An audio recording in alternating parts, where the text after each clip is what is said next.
The music pulsed through the thin soles of my second-hand heels, each beat a reminder of how out of place I was.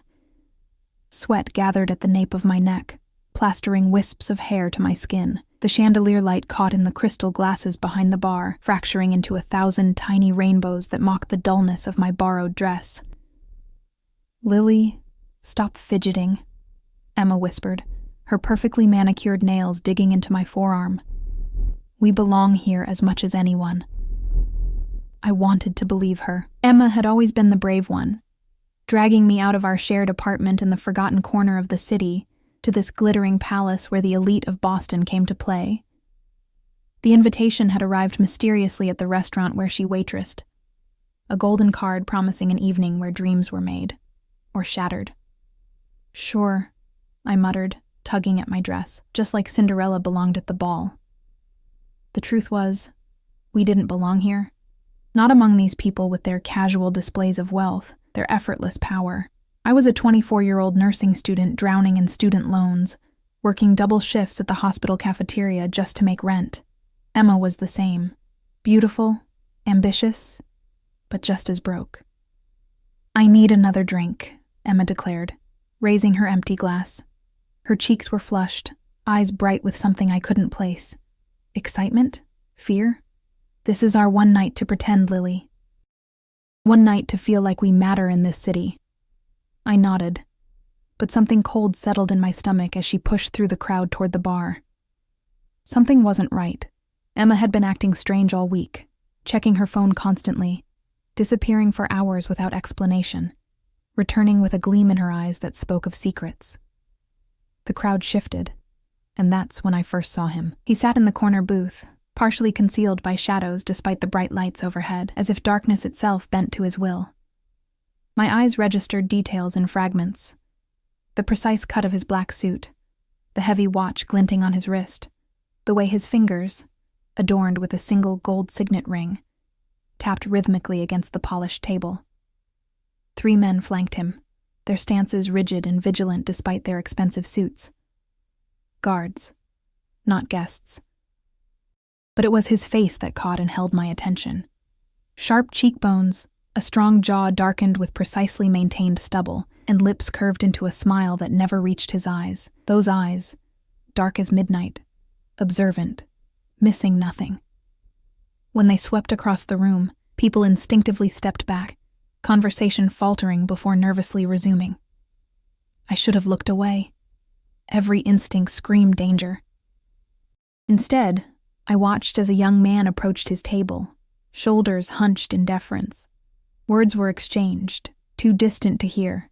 The seated man's expression never changed, but something in his posture shifted. The messenger blanched, stumbling over apologies I couldn't hear.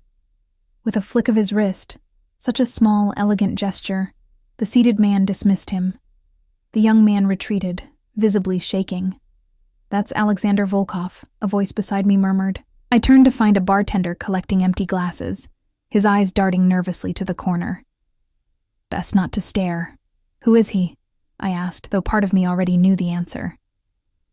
His name had been whispered throughout Boston for years, in hushed conversations at the hospital where I interned, in nervous glances between police officers, in the oblique warnings my landlord gave about certain neighborhoods. The bartender looked at me as if I'd asked who the president was. Seriously? Volkov runs half the city, the important half. He leaned closer. The kind of man who can make problems disappear, including people who become problems. A shiver ran down my spine, but before I could respond, a commotion erupted near the bar. Emma's voice, higher than usual, tinged with panic. I pushed through the crowd to find her backed against the bar, a drink clutched to her chest. A man loomed over her, tall, expensively dressed, with a cruelty in his smile that turned my blood cold. I said, "I'm not interested." Emma's voice wavered despite her defiant words. "And I said, I don't care what you're interested in, sweetheart." His hand closed around her wrist, tight enough that she gasped. "Mr. Volkov wants to speak with you. And what he wants, he gets." Emma's eyes found mine, wide with fear. "I don't know any Mr. Volkov," she insisted, but the tremor in her voice betrayed her lie. The pieces clicked together. Her secretive behavior, the mysterious invitation, the fear hiding behind her excitement.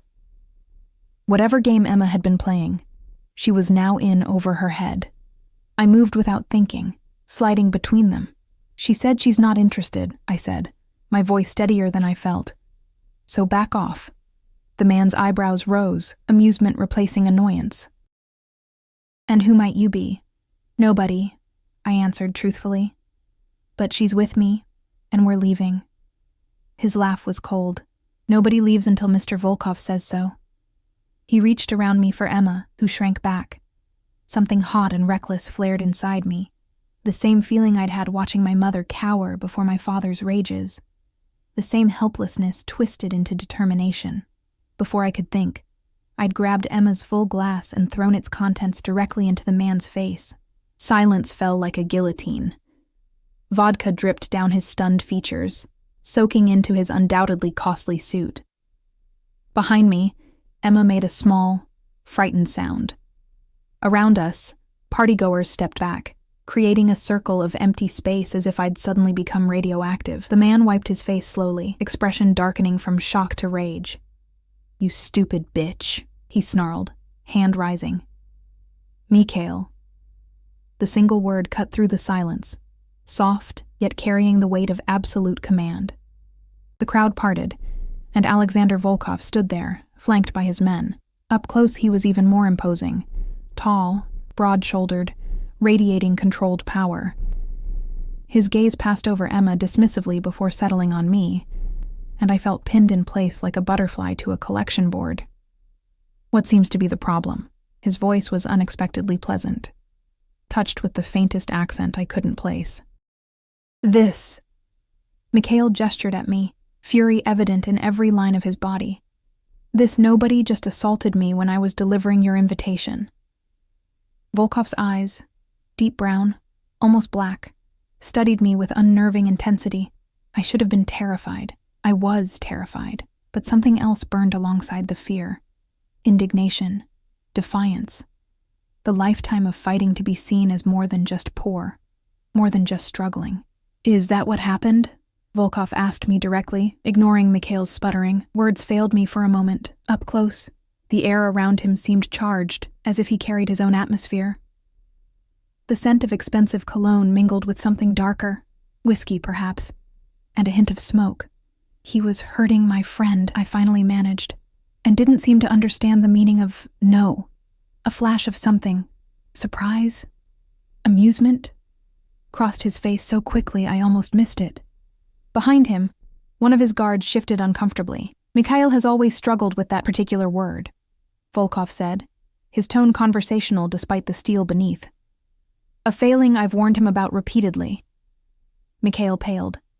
"Sir, I was only—" Volkov raised a hand, and Mikhail fell silent instantly. "Leave us." It wasn't clear who he meant until his guards stepped back, Mikhail with them. Only one remained, standing at a discreet distance. The crowd around us gradually dispersed, conversation resuming in nervous bursts, though I felt dozens of curious eyes still watching.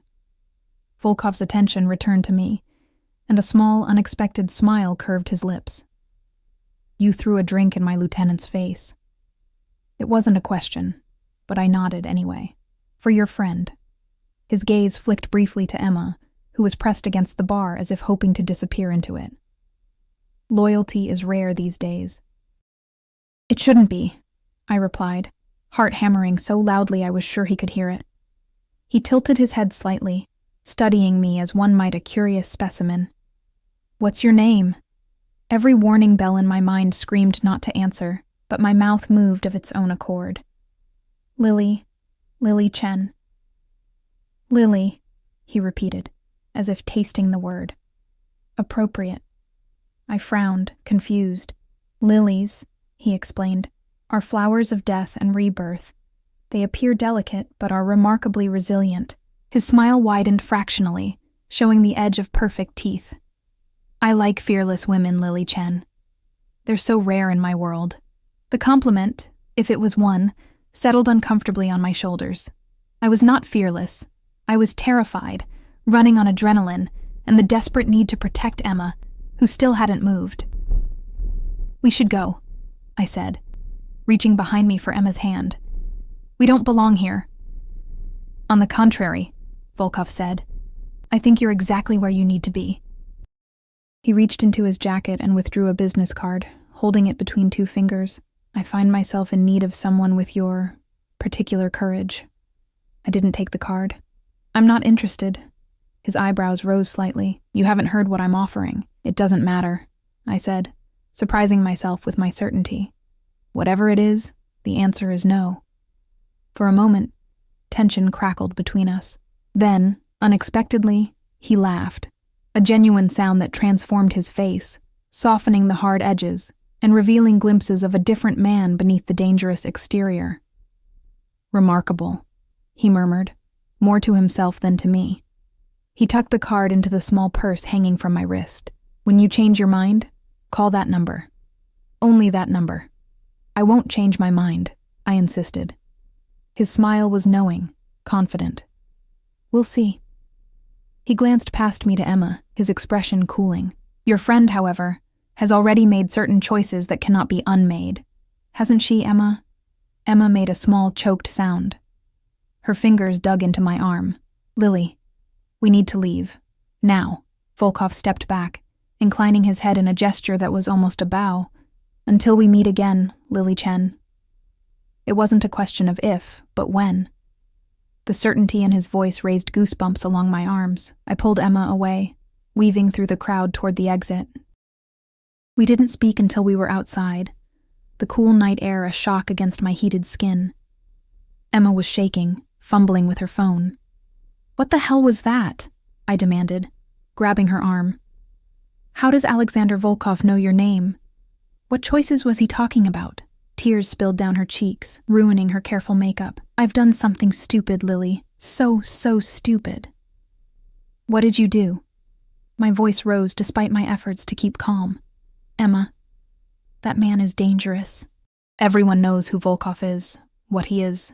I needed money, she whispered, the words tumbling out between sobs. For my mom's treatment. You know the insurance wouldn't cover it all. And when Dad left, she swallowed hard. This guy at the restaurant said he knew people who could help. Easy money, he said. Just deliver some packages. I didn't know it was Volkov's operation.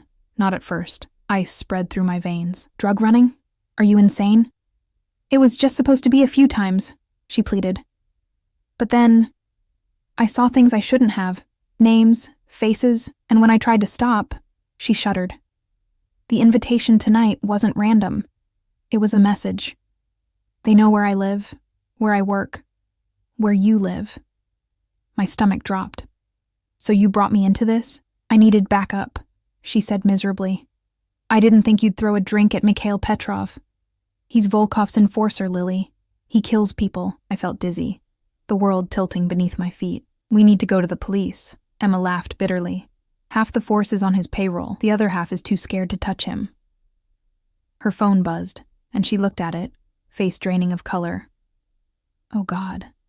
What now? She showed me the screen. An unknown number had sent a single message.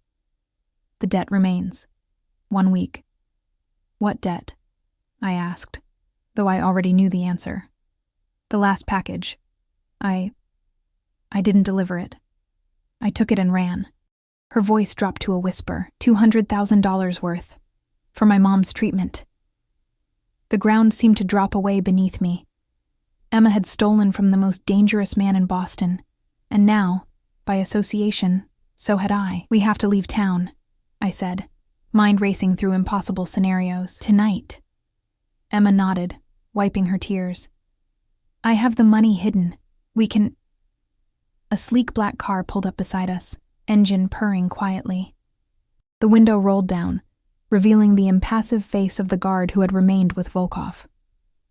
Miss Chen, he said, his voice surprisingly gentle. Mr. Volkov requests your presence. No, I said automatically, pulling Emma behind me. We're leaving. The guard's expression didn't change. That wasn't a request in the traditional sense. The back door opened. Please. Mr. Volkov doesn't like to be kept waiting. I felt the weight of the business card in my purse. suddenly heavy as a stone. "Just me," I said, decision crystallizing. "Emma stays here." "Lily, no," Emma began. "Just me," I repeated, staring at the guard. "Or neither of us." He considered for a moment, then nodded once. "Acceptable. For now." I turned to Emma, whose face was a mask of terror and guilt. "Go home. Lock the door. Don't answer for anyone." I pressed my keys into her palm. "I'll handle this." "He'll kill you," she whispered. I thought of Volkov's smile when he'd said he liked fearless women. "No," I said with more confidence than I felt. "I don't think he will." As I slid into the car's plush leather interior, the door closing with a soft, expensive thud, I wondered if I'd just made the biggest mistake of my life, or somehow, impossibly, the first right choice in a lifetime of wrong ones. The business card burned in my purse like a live coal. Whatever game Alexander Volkov was playing, I was now a piece on his board. But I had one advantage he might not expect. I had nothing left to lose. The car moved through Boston streets like a shark through dark water, silent, purposeful, untouchable. I sat rigid on buttery leather, hyper-aware of the guard's presence in the front seat, his eyes occasionally meeting mine in the rearview mirror. He'd introduced himself simply as Ray, before falling silent, leaving me alone with my thundering heartbeat and racing thoughts. We weren't heading downtown as I'd expected, but out toward the harbor. Lights glittered on the water as we curved along the coastline, eventually turning onto a private road that wound up a small hill. Security gates parted silently before us, cameras tracking our progress. The house, if you could call it that, loomed ahead, a modernist structure of glass, steel, and warm wood perched on the edge of the water. Lights glowed from within, turning the vast windows into gleaming rectangles of gold against the night sky. Two men in dark suits nodded to Ray as we pulled up, their eyes scanning me with professional detachment. "Mr. Volkov's residence," Ray explained, the first words he'd spoken since we'd left Emma trembling on the sidewalk. One of them, anyway. My throat constricted. I'd imagined being taken to some dark warehouse or club backroom, not the private home of Boston's most feared man. This was more intimate, more dangerous somehow. "Miss Chen." Ray opened my door, extending a hand I didn't take. "He's waiting." The air smelled of salt and money, that indefinable scent of extreme wealth that seems to purify even the elements around it. My borrowed heels crunched on immaculate gravel as I followed Ray to the entrance, a massive door of dark wood and glass. Inside, the wealth whispered rather than shouted. Understated elegance in clean lines, museum-quality art on the walls, furniture that invited touch while silently communicating its cost. The space opened to the water, walls of glass framing the Boston skyline across the harbor like a living painting. "This way," Ray directed, leading me through the main living area toward a hallway. "Where's Volkov?" I asked, hating the slight tremor in my voice. "Mr. Volkov," Ray corrected gently, "is concluding some business. He asked that you be made comfortable while you wait."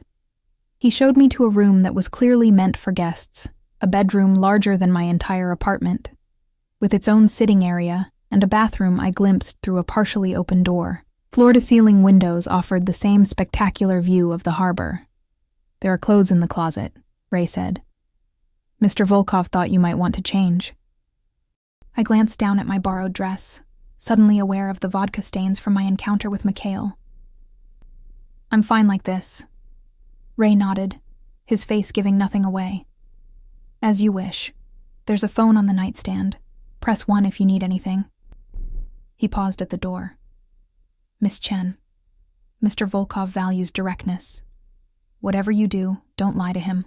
Before I could respond, he was gone, the door closing with a soft click that somehow conveyed it would be unwise to test whether it was locked. I sank onto the edge of the bed, my legs finally giving out. What the hell was I doing here? Emma had stolen from this man, a crime boss, a monster in an expensive suit, and instead of running as far as possible, I'd willingly entered his home. For what? Some misguided sense of bravery, the foolish hope I could negotiate Emma's safety? The business card was still in my purse. I pulled it out, running my fingers over the heavy stock. Simple, elegant, just a phone number embossed in black, no name or title. A man who needed no introduction. A soft knock pulled me from my thoughts. Before I could answer, the door opened, revealing a young woman with a tray. "Mr. Volkov thought you might be hungry," she said, setting the tray on a small table by the windows. "Or need a drink." Her slight accent matched Volkov's, Eastern European, but softened by years in America. The tray held an assortment of small bites and a crystal decanter of amber liquid that caught the light. My stomach growled traitorously. I'd been too nervous to eat before the party. "Thank you," I said, watching as she efficiently arranged everything. Do you work for him?" She smiled, a quick flash of warmth. "For 5 years now. I manage the house." She must have seen something in my expression because she added, "Mr. Volkov is a good employer." "Is he?" I couldn't keep the skepticism from my voice. Her eyes, a clear, intelligent gray, assessed me. "He can be many things, like all powerful men." She adjusted a glass needlessly. "I came to this country with nothing. He gave me work, education, citizenship. For that, I am loyal." I wanted to ask more, but she was already moving toward the door. "He will see you soon. Try the food. You'll need your strength." The door closed again, leaving me with my reflection in the dark window glass, the glittering city beyond, and the ominous weight of her last words. Despite myself, I sampled the food, tiny, perfect bites of things I couldn't name but that melted on my tongue. I avoided the alcohol, needing a clear head, but sipped at the sparkling water also provided. The minutes stretched into what felt like hours, though the sleek clock on the wall told me only 40 minutes had passed since I'd entered this gilded cage. When the door finally opened again, I was standing at the window, watching boats move across the harbor, tiny constellations of light in the darkness. I didn't turn immediately, using the glass's reflection to see Alexander Volkov enter, dismissing whoever had opened the door for him with a small gesture. He'd removed his suit jacket, his crisp white shirt rolled up at the sleeves to reveal strong forearms dusted with dark hair. The gold signet ring gleamed on his right hand. He looked more relaxed here, in his domain, yet somehow even more dangerous for it. "The view is one of my favorite things about this house," he said, moving to stand beside me, though with enough distance to avoid crowding me. "The city looks different from here, doesn't it? Smaller, manageable." I turned to face him directly, refusing to be drawn into casual conversation. "Why am I here?" His mouth quirked in that almost smile. "Direct. Good." He gestured to the sitting area. "Please." I remained standing. "I'd rather know what you want with me." "Many things," he answered, his gaze steady on mine. "Beginning with a conversation." When I still didn't move, he sighed. "Miss Chen. Lily, I understand your caution. But if I meant you harm, we wouldn't be talking in my favorite guest room over Katerina's excellent canapés." The logic was undeniable. Reluctantly, I took a seat in one of the armchairs, perching on the edge. Volkov sat opposite me, his posture relaxed yet attentive. "Your friend has created a problem for me," he said without preamble. "A significant one. Emma made a mistake," I began. "A mistake," he repeated, voice flat. "Is that what you call stealing $200,000 and compromising one of my distribution networks?" Put that way, it sounded far worse than Emma's tearful confession. She was desperate. Her mother is dying. "Many people face tragedy without resorting to theft," he countered, "particularly from men like me." He leaned forward slightly. "Do you know what happens to people who steal from me, Lily?" My mouth went dry. "I can imagine. Can you?" His voice was soft, almost gentle. "The punishment must match the crime. Must be visible enough to discourage others. It's not personal. It's business." "Emma isn't business," I said, anger flaring.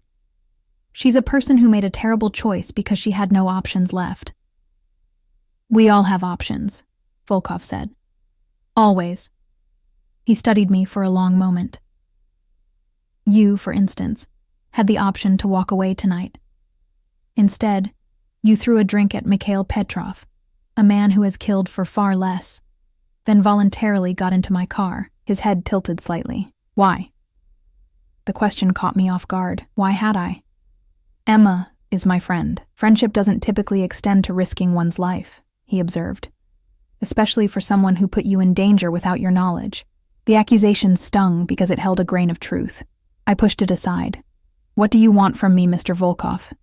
If it's the money, Emma has it. Take it and let us disappear. A smile played around his lips. Alexander, please. And it's not just about the money, though that will be returned. He reached for the decanter, pouring himself a measure of whiskey. Your friend didn't just take cash. She took something far more valuable to me. Trust, reliability, my reputation for both. He sipped his drink, eyes never leaving mine. In my world, reputation is currency more valuable than cash. Emma damaged that currency, so this is about revenge, I said flatly. Justice, he corrected. There's a difference. Not to the person being punished. That earned me a genuine smile, transforming his face again with that glimpse of a different man. One who might, in another life, have been merely charming instead of lethal. You're not what I expected, Lily Chen, he said, setting down his glass. Tell me about yourself. I blinked at the sudden change in direction. What? Your life. Your story.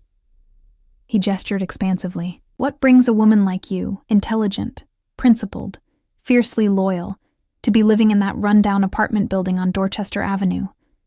To be friends with someone who would risk your safety so carelessly? My shock must have shown on my face because he added, Yes, I know where you live, where you work, that you're studying nursing while supporting yourself on cafeteria wages. That your mother died when you were 14, and your father is currently serving his third stint in Walpole for assault. Ice spread through my veins. You've investigated me, thoroughly. He agreed without apology. I make it a point to know everything about people who interest me. I don't want to interest you, I said, the words coming out more desperate than defiant. Yet you do.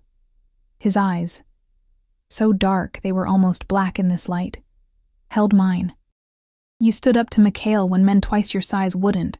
You offered yourself in your friend's place without hesitation. You look at me without flinching when seasoned criminals can't meet my eyes. He leaned forward. Do you know how rare that is? How valuable?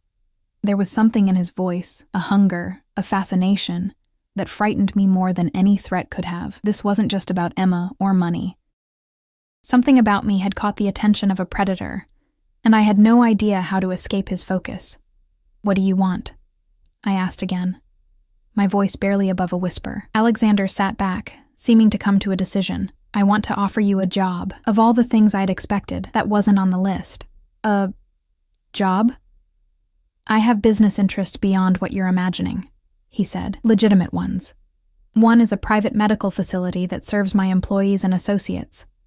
It needs someone with your particular qualities. You want me to work at your hospital? I couldn't keep the disbelief from my voice. Why? Because you're qualified. Because you need money. Don't look surprised. Student loans are crippling. I know exactly how much you owe, and because it solves our immediate problem elegantly. Which is? Your friend's debt, he said simply. Work for me for 1 year, and I'll consider Emma's transgression paid in full. She returns the money, of course, but there will be no further consequences. The offer hung in the air between us. A deal with the devil, wrapped in reasonable terms, and delivered in that cultured voice. And if I refuse? His expression didn't change, but something in his eyes hardened. Then the traditional resolution applies. To her, not to you, he added, as if that should comfort me. Why me? I pressed. You must have dozens of nurses on your payroll. Hundreds, he agreed. But none with your particular combination of skills, intelligence, and... He paused, searching for the right word. Moral courage. There's nothing moral about working for a criminal, I shot back. His laugh was unexpected, rich, genuine, yet with an edge that reminded me of exactly who and what he was. Says the woman who was ready to flee the city with stolen drug money an hour ago. I flushed, having no response to that. He was right. My moral high ground was shaky at best. 1 year, he repeated. Working in a state-of-the-art medical facility, earning triple your current salary with all your student loans paid off at the end. He spread his hands. In exchange for your friend's life. Seems like a bargain to me. The weight of the choice pressed down on me. I thought of Emma, terrified and waiting for my return. I thought of what men like Volkov did to thieves. I thought of my student loans, the constant grinding poverty, the exhaustion of working and studying with no end in sight. If I say yes, I said slowly, I want guarantees, written contracts, Emma's safety assured in writing. His eyes gleamed with something like approval. Of course, I'm a businessman, Lily. Everything will be properly documented, and I'm not doing anything illegal, I added firmly.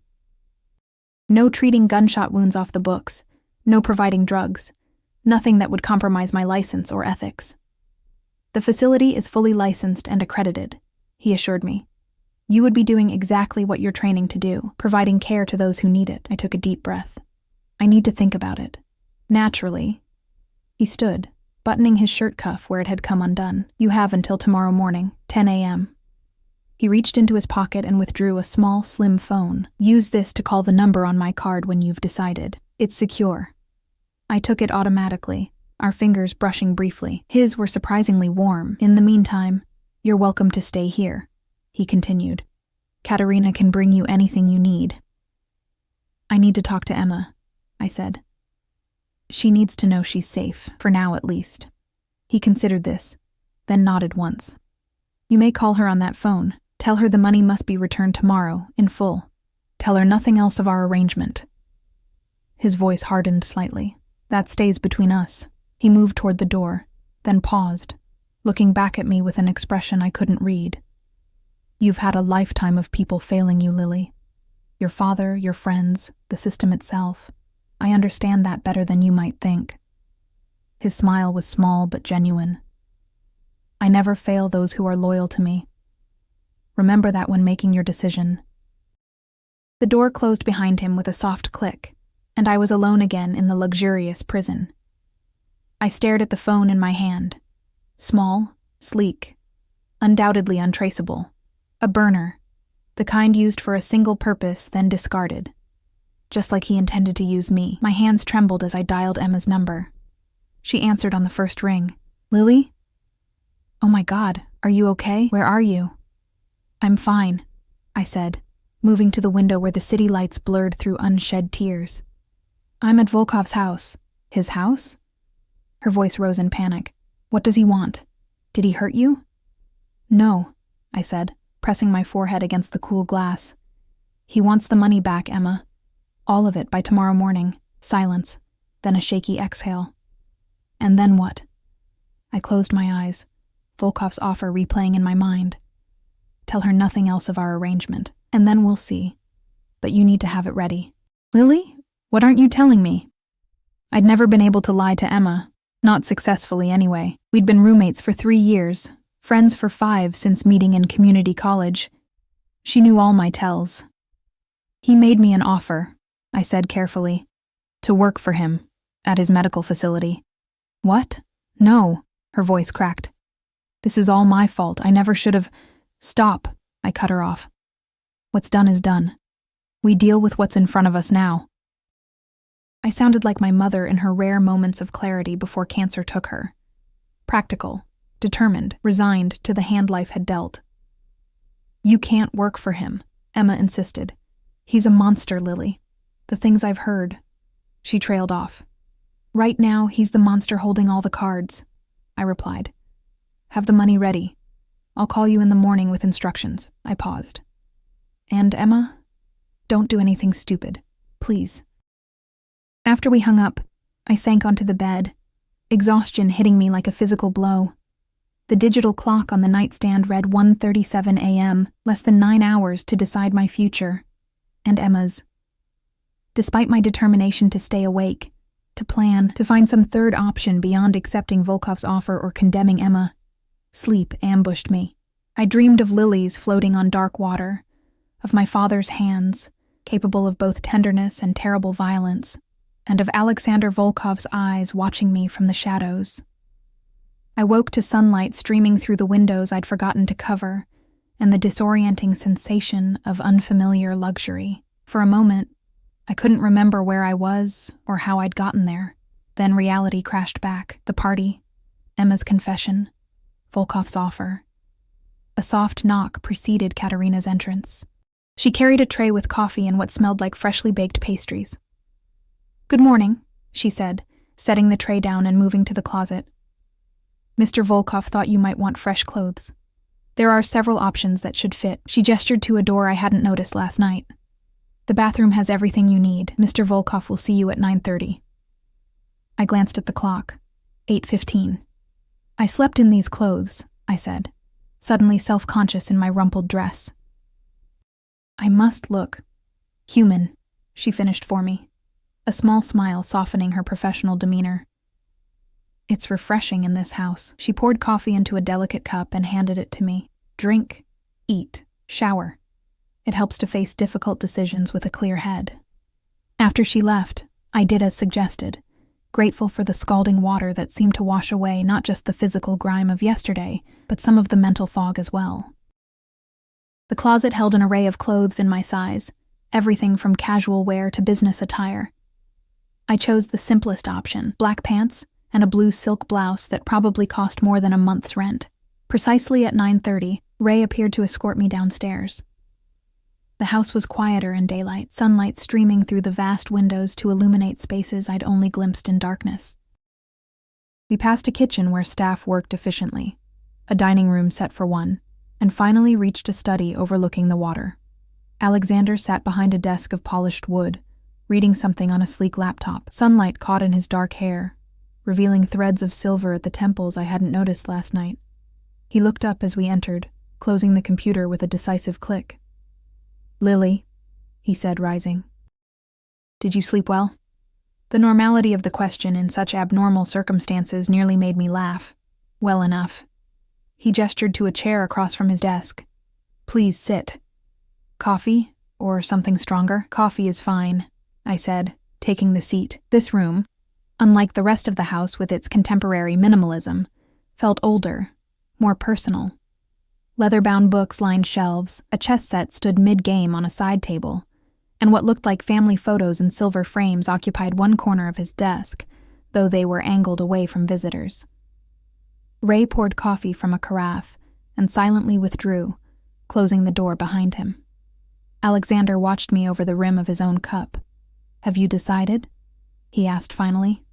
I set down my untouched coffee. "I have questions first." "Of course." He leaned back in his chair, relaxed, as if we were discussing a normal job offer. "This medical facility, what exactly is it? Who are the patients?" "It's called the Riverside Wellness Center," he replied. "Officially, it's a private hospital specializing in discreet care for high-profile individuals. In reality, it serves 3 types of patients: my legitimate business associates who prefer privacy, my other associates who cannot seek treatment through normal channels, and residents of certain neighborhoods under my protection who can't afford proper health care." "Under your protection," I repeated. "You mean territories where you sell drugs and run prostitution?" His expression didn't change, but something cold flickered in his eyes. "I mean neighborhoods where the police don't go, where the city has forgotten its obligations, and where people would die without alternatives." He leaned forward. "I provide those alternatives." "Out of the goodness of your heart?" "Out of practicality," he corrected. "Dead customers don't buy products. Dead workers don't produce. And contrary to what you might believe, I do have certain principles." "Like not killing nursing students unless absolutely necessary?" I couldn't keep the bitterness from my voice. Unexpectedly, he smiled. "Like recognizing potential when I see it." He pushed a folder across the desk toward me. "Your contract, as requested, everything in writing." I opened it cautiously, scanning the pages. It was indeed a legitimate employment contract. Salary, 3 times what I currently made as promised, benefits, confidentiality clauses, and specific provisions about the nature of the work I would be doing. Most surprising was the addendum at the back, a formal agreement pardoning Emma's debt in exchange for my 1 year of service and the return of the stolen money. "This is thorough," I said, still searching for the trap. "I told you, I'm a businessman." He steepled his fingers. "Everything I do, everything is based on value. Emma created a deficit in value. You're balancing the scales by working as a nurse." By working as my nurse, he clarified. There's a difference. The emphasis sent a shiver down my spine. What does that mean exactly? It means your primary responsibility will be to me and the facility patients I designate as priorities. He shrugged slightly. Most of the time, you'll function as any other nurse. Occasionally, I'll have special requirements. What kind of requirements? Nothing illegal, he assured me, clearly reading my suspicion. Nothing that violates your professional ethics. But absolute discretion, absolute loyalty, and availability when needed, regardless of scheduled hours. It sounded reasonable enough on the surface, but I sensed deeper waters beneath. And in exchange, Emma goes free, unharmed. Provided she returns the money and never enters my territory again, he confirmed. Yes, how do I know you'll keep your word? I asked. His expression hardened. Because unlike your friend, I value my reputation. My word is binding. He picked up a pen, rolling it between his fingers. There are witnesses to our arrangement. Documentation. Insurance, if you will. I thought of Emma, of her mother wasting away from cancer, the same disease that had taken my own mother. I thought of my student loans, the endless cycle of work and study that left me exhausted and still barely scraping by. I thought of the threat implied in Volkov's controlled power, in the guards that surrounded him, in the casual way he'd investigated my entire life. If I sign this, I said slowly, I want one more condition. His eyebrows rose. You're not exactly in a position to negotiate, Lily. Maybe not, but you said you value me for my moral courage. So here it is. I met his gaze steadily. I want access to provide care to any resident of your protected neighborhoods who needs it, not just the ones you designate. For a long moment, he simply studied me, his expression unreadable. Then, slowly, a smile spread across his face, not the cold, calculated one I'd seen at the party, but something warmer, almost admiring, remarkable, he murmured, echoing his words from our first meeting. He reached for the contract, made a notation in the margin, initialed it. Done. 2 afternoons a week, you can run a clinic for neighborhood residents. Under protection of my men, of course. I blinked, surprised at how easily he'd conceded. Why would you agree to that? Because it confirms what I suspected about you, he said, sliding the contract back to me with the pen. You negotiate for others, not yourself. That's useful to me. His eyes held mine. And because it pleases me to give you what you want when the cost is so small. The way he said it, the pleasure he took in granting my request, sent another shiver through me. This one harder to categorize as simply fear. I signed. Alexander took the contract, signing his own name with a flourish before pressing a small button on his desk. Almost immediately, Ray entered with another man I recognized as one of the guards from the party, the one who'd remained with Volkov when he dismissed the others. Witnesses, Alexander explained. They signed on the designated lines, then departed with the original contract, leaving a copy for me. It's done then, I said, a strange numbness spreading through me. Not quite. Alexander stood. There's the matter of the money. As if on cue, the door opened again, and Mikhail entered. The man I'd thrown a drink at, the one Emma feared. His eyes locked on me with cold hatred, but he addressed Volkov. She's here, he said, with the package. My heart hammered against my ribs. Emma's here? Alexander nodded. I sent Ray to collect her and the money this morning. Insurance that you would follow through. The calculated manipulation should have angered me, but I was too relieved at the thought of seeing Emma to care. Alexander moved around his desk, extending his hand to help me up. After a moment's hesitation, I took it, his fingers warm and firm around mine. Mikhail will escort you, he said, releasing my hand. I'll join you shortly. Mikhail's jaw tightened, but he nodded stiffly. The look he gave me promised retribution at some future date. I lifted my chin, refusing to be intimidated now that I had Alexander's protection, a thought that was both comforting and disturbing in its implication. We walked in tense silence to what appeared to be a formal sitting room at the front of the house. Emma stood by the window, clutching a duffel bag and looking like she hadn't slept at all. When she saw me, her face crumpled. Lily!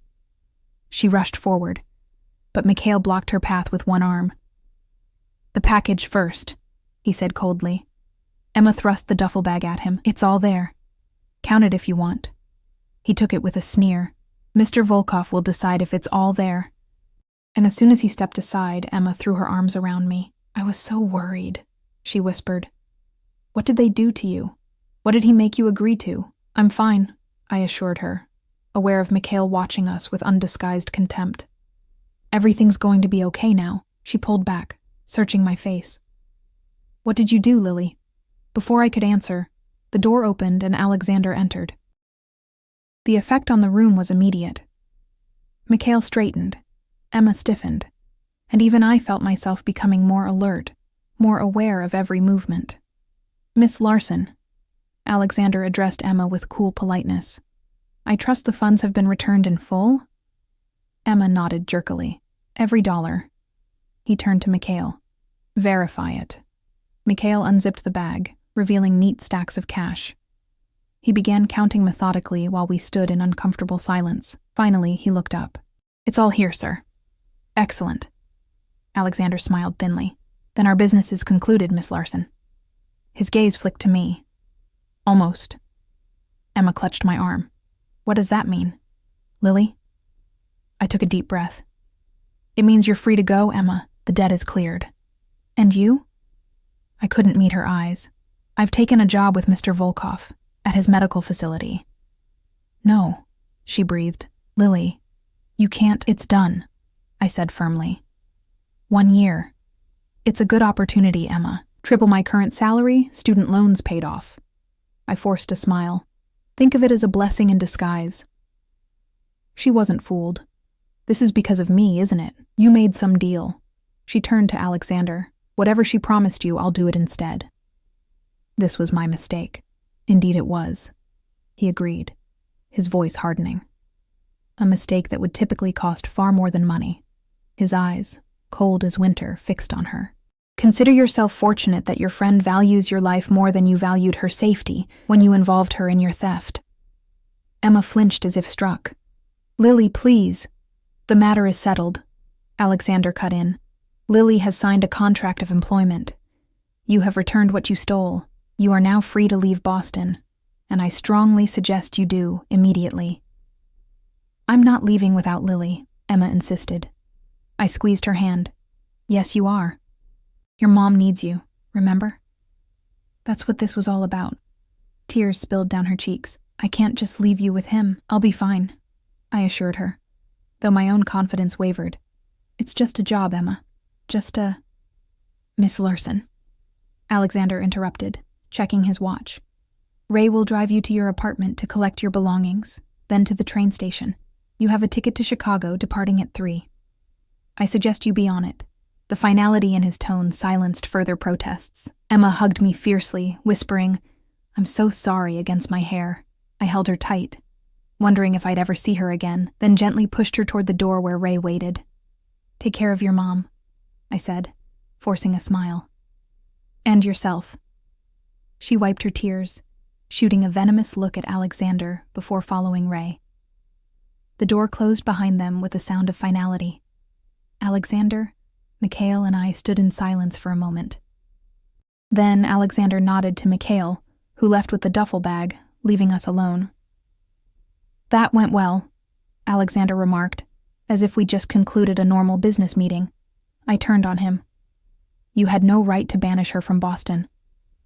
I had every right, he corrected mildly. She stole from me, involved an innocent party, you, and compromised an important distribution network. The traditional penalty would be far more permanent than exile. The casual reminder of what could have happened chilled me. When do I start work? Tomorrow, he said.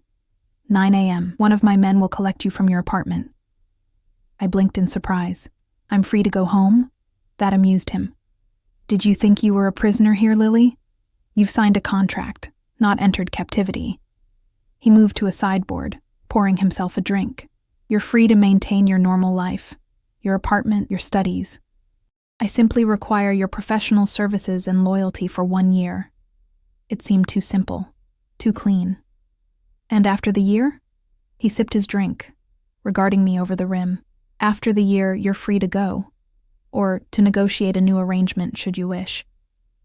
Something in his tone, in the way his eyes lingered on me, suggested he expected the latter.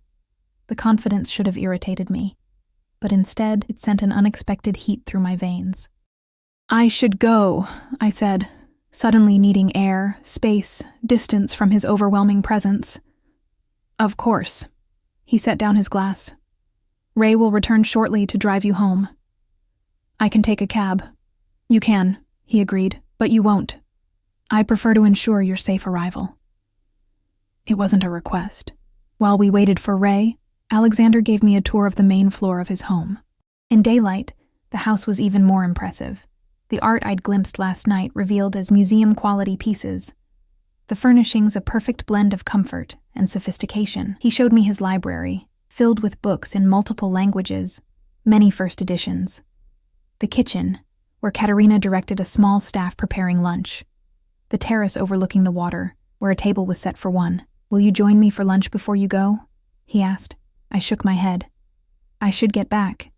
I have studying to do." He accepted this without argument. "Another time, then." Ray returned within the hour, and I was soon settled in the back of the sleek black car, watching Alexander's house recede behind us. The normality of the city streets felt surreal after the alternate reality of Volkov's world. People going about their daily lives, unaware of the shadow power that flowed beneath the city's surface, shaping and controlling more than they knew. "Miss Chen?" Ray said as we approached my apartment building, the shabby 5-story walk-up that looked even shabbier after a night in luxury. "Mr. Volkov asked me to give you this." He handed back a slim envelope. Inside was a credit card in my name and another business card, this one with Alexander's personal number. "The card has a $5,000 limit," Ray explained, "for any immediate needs. Your first paycheck won't be until the end of the month." $5,000, more money than I'd ever had at one time. "I can't accept this." Ray's expression didn't change. "Mr. Volkov insists. Consider it a signing bonus." I slipped the cards back into the envelope. "Tell him thank you, but I'll be fine until payday." A small smile cracked Ray's professional demeanor. "I'll tell him, but he won't be pleased. I get the feeling Mr. Volkov is used to getting his way." "Always," Ray confirmed. We had reached my building, and he got out to open my door. "9 tomorrow morning, Miss Chen. I'll be here to collect you." Inside my apartment, Emma's absence hit me like a physical blow. Her suitcase was gone, along with her photos and the small comforts that had made this place feel like home. On the kitchen counter was a note scrawled on the back of a receipt. "I'll never forgive myself for this. I'll find a way to fix it, I promise. Stay safe. Love you." I sank onto our threadbare couch, the events of the last 24 hours crashing over me. What had I done? Signed away a year of my life to a crime boss. Sent away my best friend. Entered a world I'd always known existed but had carefully avoided. Yet beneath the fear and uncertainty lay something else. A strange, unexpected excitement. For the first time in my life, I'd taken control of my destiny. Made a choice that wasn't just reaction to circumstances. The price was high, but the benefits were real. Financial security, professional experience, and the chance to help people who had even less than I did. And then there was Alexander himself. Dangerous, certainly. Ruthless, without question. But also complex in ways I hadn't expected. The way he looked at me, like I was a puzzle he wanted to solve, a rare book he wanted to read page by page, both terrified and thrilled me. I showered, changed into my own worn but comfortable clothes, and tried to study. The words in my textbook blurred as my thoughts kept drifting to dark eyes and that voice. Cultured, commanding, promising both threat and protection in the same breath. Just before midnight, my phone buzzed with a text from an unknown number. "Sleep well, Lily. Tomorrow begins our partnership." Such a simple message, yet it sent a shiver down my spine.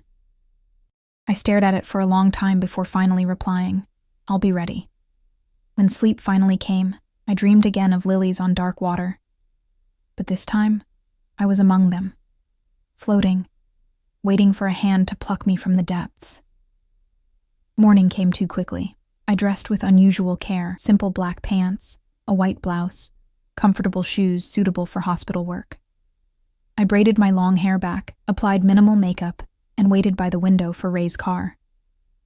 Precisely at 9, the black sedan pulled up. As I walked downstairs to meet my new life, I felt strangely calm. I had made my choice, signed my name.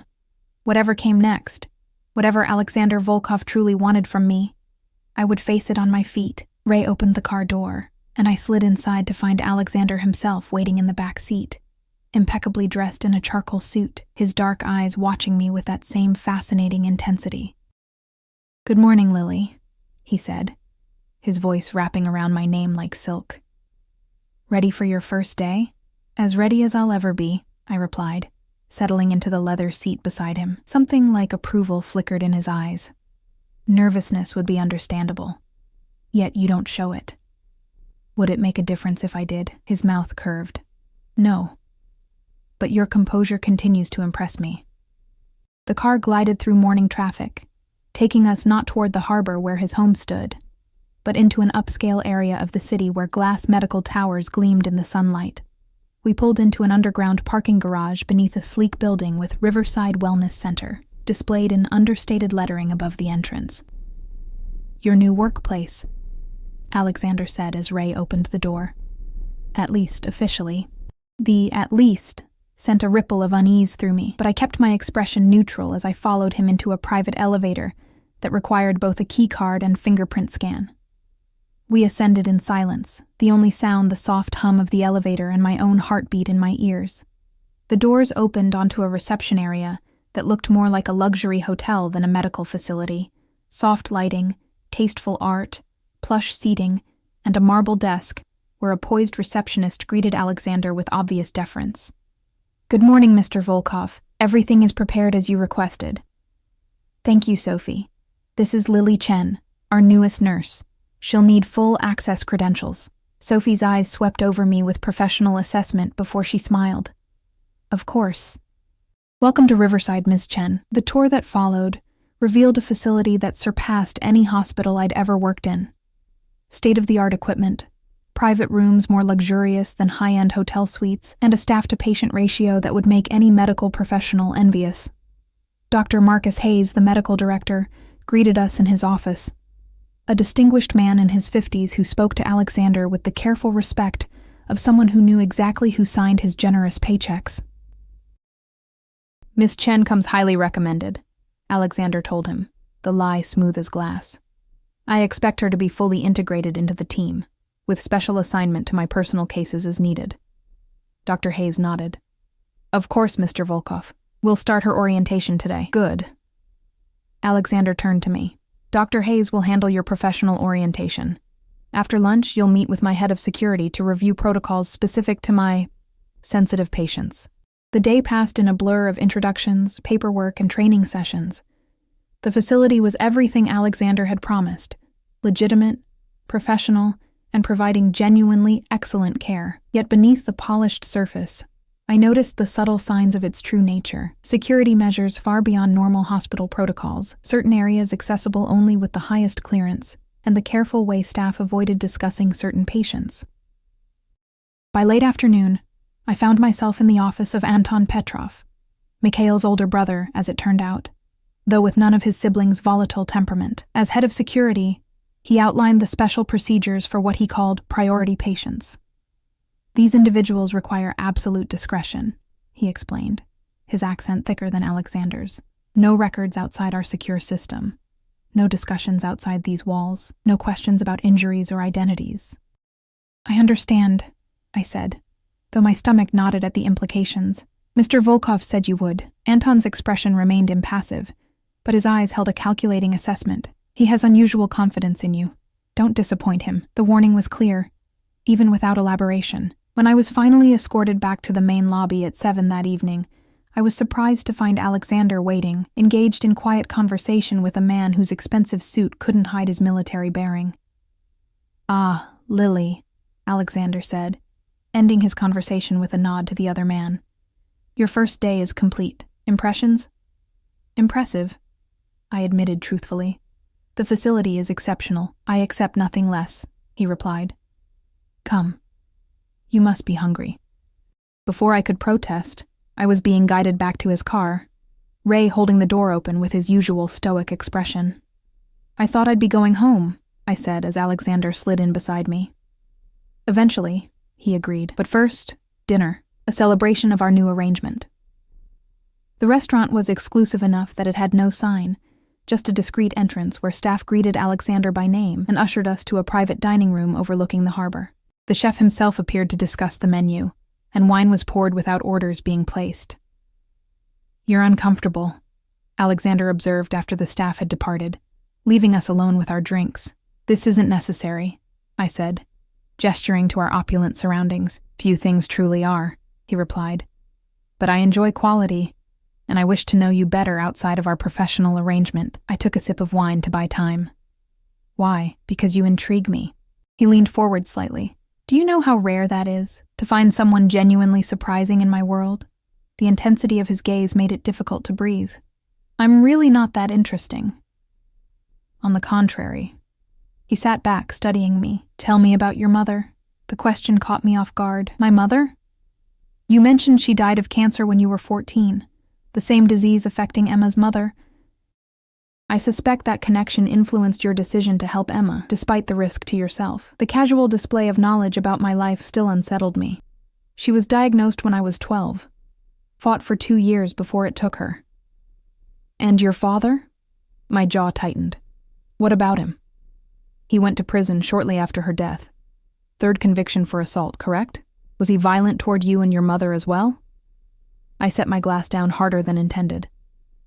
"Is this an interview or an interrogation?" Alexander's expression softened fractionally. "Neither. It's me trying to understand the woman who now works for me, the woman who threw a drink at Mikhail Petrov without hesitation to protect her friend." "There's not much to understand," I said, looking away. "My father was an alcoholic with a temper. My mother did her best until cancer took her. I raised myself from 14 on, bouncing between relatives who saw me as a burden until I was old enough to be on my own. Yet you pursued nursing, caring for others despite having received so little care yourself."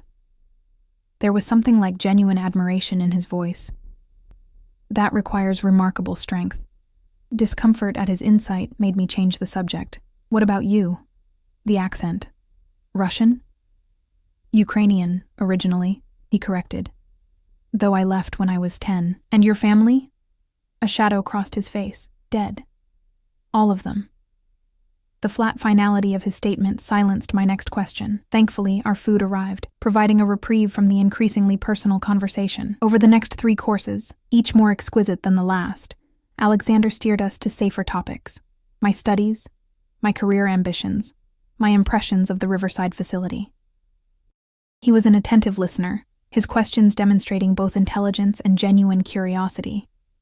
By dessert, I found myself almost enjoying his company, despite the circumstances that had brought us together. "You're smiling," he observed as coffee was served. "The first real smile I've seen from you."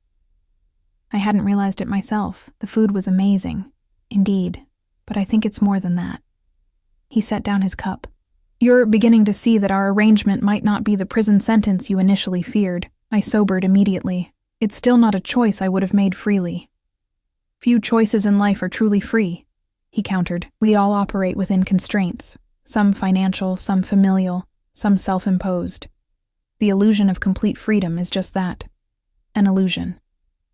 "That's a convenient philosophy for someone who coerces others into serving him," I said before I could stop myself. Instead of anger, his response was a genuine laugh. "Touché, Lily. Your honesty is refreshing." His smile faded into something more serious. "But consider this. In 1 year, your student loans will be paid, your nursing degree complete, and you'll have experience at one of the most advanced medical facilities in the country, all while helping those who would otherwise receive no care at all." He leaned forward. "Is that truly such a terrible fate?" Put that way, it did sound more like opportunity than punishment. Still, I couldn't forget how we'd arrived at this point. "And Emma? What happens when the year is up? Will she be safe to return to Boston?" His expression cooled slightly. "That depends on her choices, and yours."